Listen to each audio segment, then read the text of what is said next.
ever heard of a city so mysterious it might as well be invisible?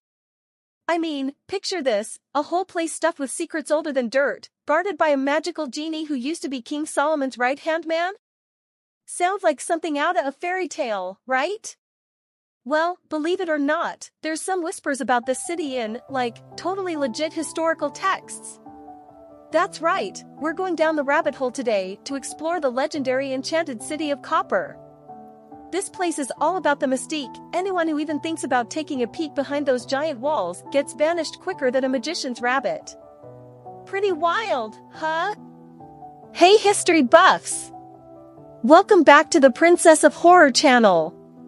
Today's episode is all about a spooky legend that's equal parts magical and mysterious, the enchanted city of Copper. This isn't your typical ghost story, buckle up, because we're in for a thrilling adventure. Loving these creepy tales as much as I am telling them? Then smash that like button like it owes you rent. And to all our newbies, welcome to the party. Don't forget to subscribe and hit that notification bell so you never miss a spooky story. Speaking of parties, a giant internet high five to all of you amazing viewers. We just hit a whopping 80 subscribers. That calls for a snack-fueled celebration. Now, let's get down to business and unravel the secrets of this legendary city together. That's creepy and cool all at the same time. So, this city of Copper sounds like it's been around for centuries, huh? According to some old-school scholar dude named Al-Yaqubi, way back in the 800s, this city was already famous for being off-the-charts mysterious. He even wrote about it in this book called Al-Buldan, saying it was unlike anything else on Earth and supposedly hidden somewhere in what is now Spain. Apparently, there were rumors flying around about a ruler named Abd al-Malik ibn Marwan who heard whispers about this city overflowing with treasures that would blow your mind. Sounds like something out of Indiana Jones, right? But the big question is, was there any truth to these rumors? Let's find out. So, Abd al-Malik ibn Marwan wasn't one to mess around with rumors of hidden cities overflowing with treasure. He decided to send his top soldier, the mighty commander Musa Ibn Nusair, to check things out. Nusair wasn't about playing around either. He grabbed a cool 1,000 knights and packed enough supplies to last 4 months. That's one serious expedition. We'll find out after the break what kind of crazy adventures awaited them in the city of Copper. Following Abd al-Malik's directive, Musa ibn Nusair assembled a select group of soldiers and embarked on the expedition. Historical accounts vary on the journey's duration, ranging from 40 days to a 2-year odyssey.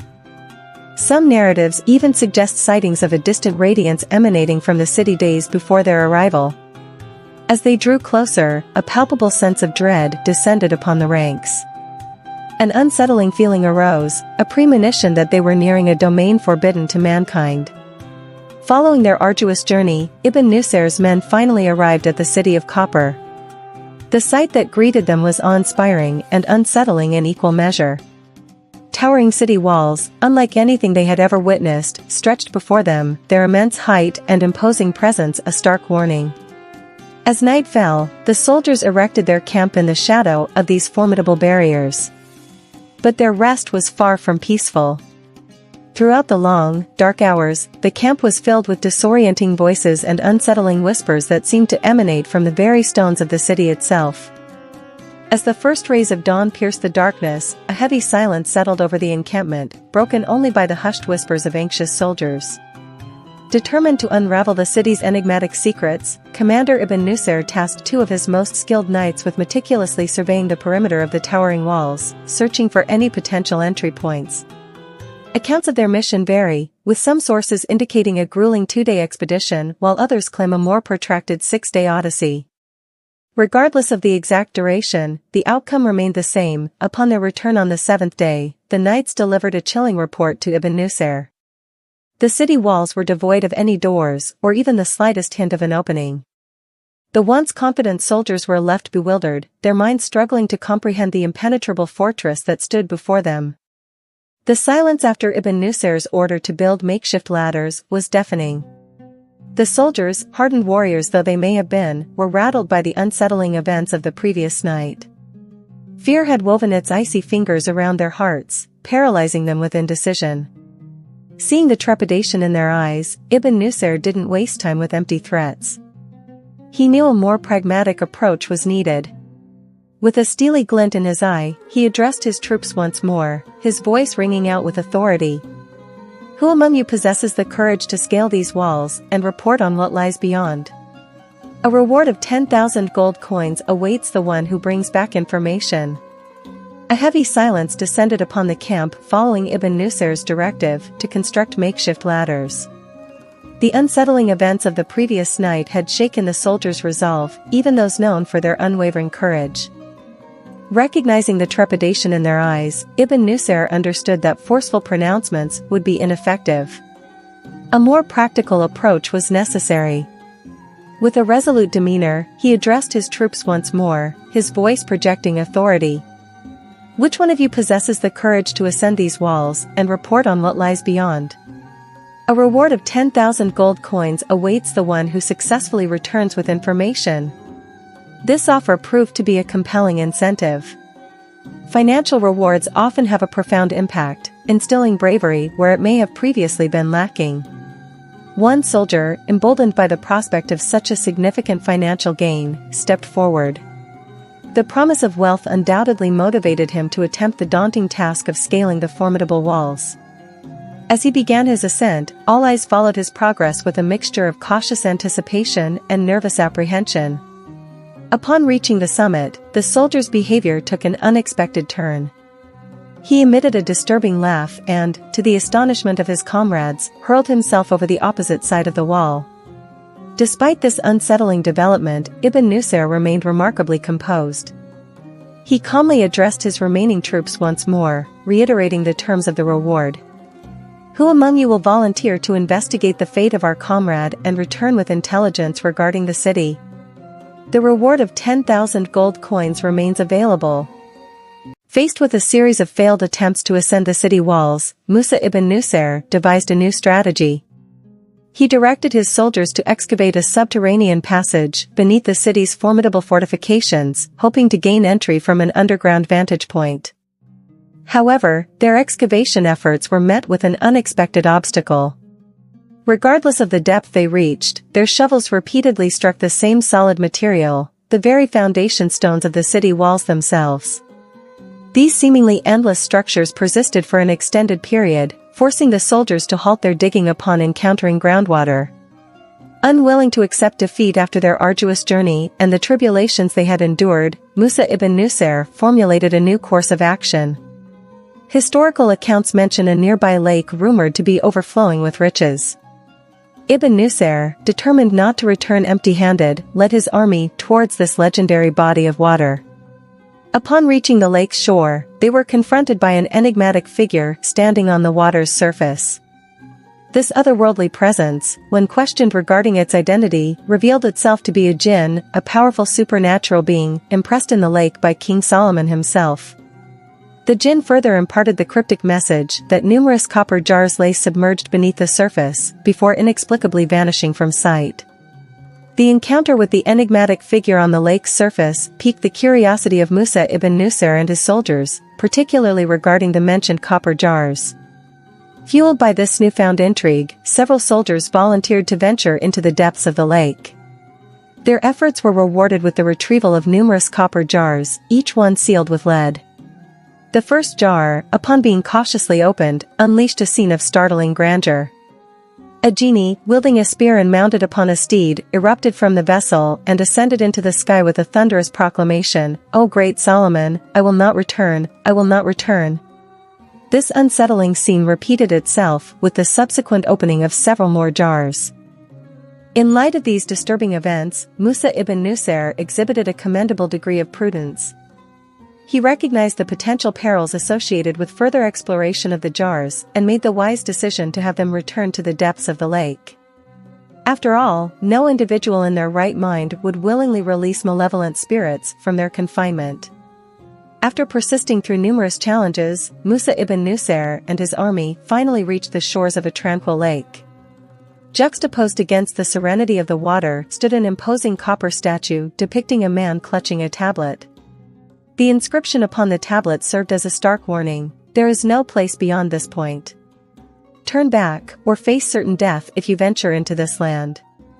Beyond the lake stretched a vista of unparalleled beauty, resembling a paradise on earth. Crystal clear waters shimmered under the sun, while the land teemed with vibrant greenery. This stark contrast between the breathtaking scenery and the ominous inscription left Ibn Nusair's soldiers utterly bewildered. They struggled to reconcile the notion of such an idyllic landscape harboring the potential for death. Undeterred by the ominous inscription, Ibn Nusair resolved to send a reconnaissance party into the seemingly paradisiacal region beyond the lake. However, their experience proved to be a harrowing one. Historical accounts depict a horrifying scene. Shortly after entering the verdant expanse and covering only a minimal distance, the soldiers were ambushed by a swarm of colossal, ferocious ants. These monstrous creatures unleashed a brutal attack, dismembering both the soldiers and their unfortunate steeds. The remaining troops, overwhelmed by terror, retreated in a desperate attempt to escape the relentless pursuit of the ants. Remarkably, upon reaching the vicinity of the imposing statue, the ants inexplicably ceased their assault and retreated into the forbidden territory. The true location and origins of the city of Copper remain shrouded in mystery. While some accounts place the city within the borders of Morocco, others contend it lies in Spain. However, no definitive evidence has been unearthed to substantiate these claims. The legends surrounding the city's construction are equally varied. Some narratives attribute its creation to Tulkarnain, a figure of immense power who supposedly concealed his treasures within the city walls and employed magic to shield them from human eyes.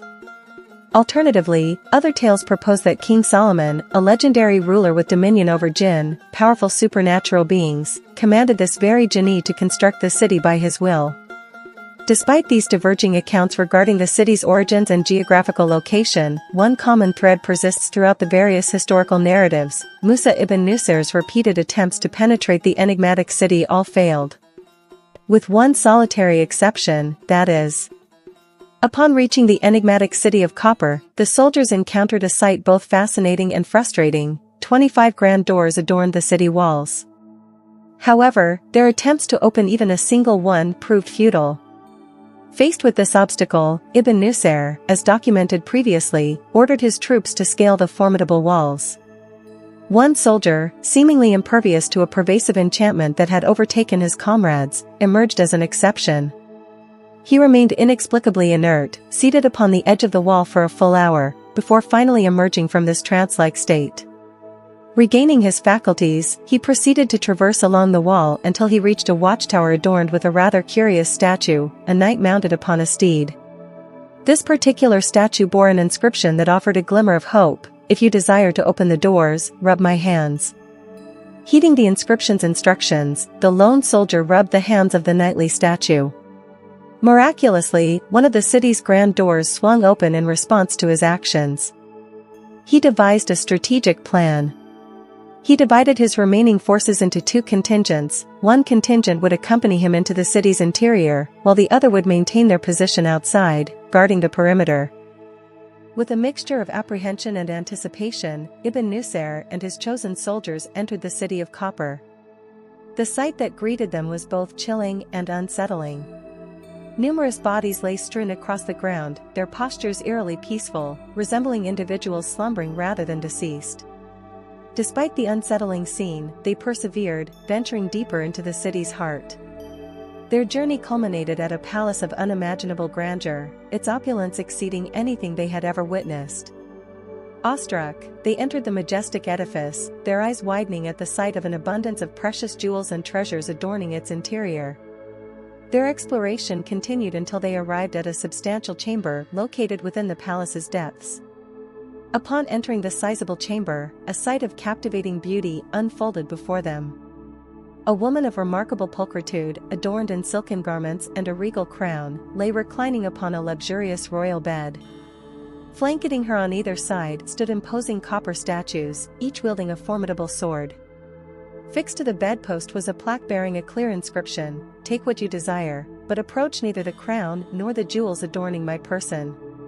Tragically, before the soldiers could fully grasp the import of this warning, one soldier, overcome by avarice, lunged towards the woman's crown in an attempt to seize it.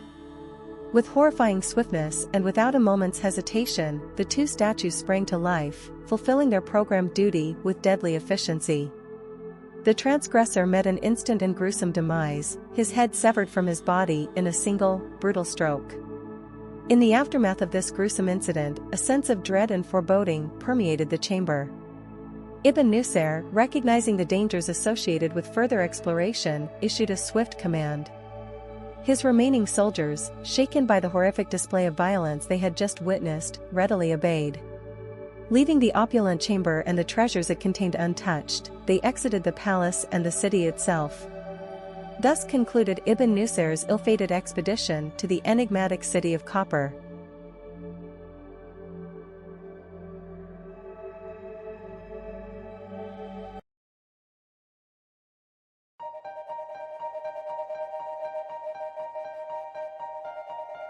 Hey friends! That wraps up our story for today. I hope you enjoyed it till the very end. If you did, give it a share and interact so we can spread the joy far and wide with tons of suggestions. Thank you so much. Keep smiling, stay safe, and see you next time.